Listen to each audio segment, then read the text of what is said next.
How to download Canva for PC or laptop.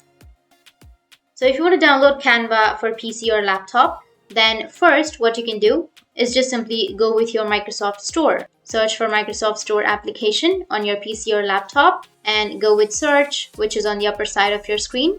And you need to search for Canva. Once you search for Canva, now here you will have the Canva application, right? You just need to simply click on the Canva application, and here you will have install option. You can simply click on install and you can install the Canva from your Microsoft Store. Or the other way is you can go with your browser and search for Canva.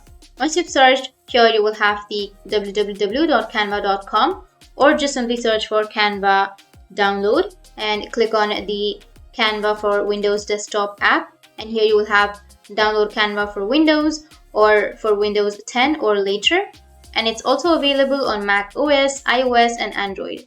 So just click on download Canva for Windows and it will start the downloading process. So that's how you can download Canva for your PC or laptop. And if you have any questions, feel free to comment below. Thanks for watching.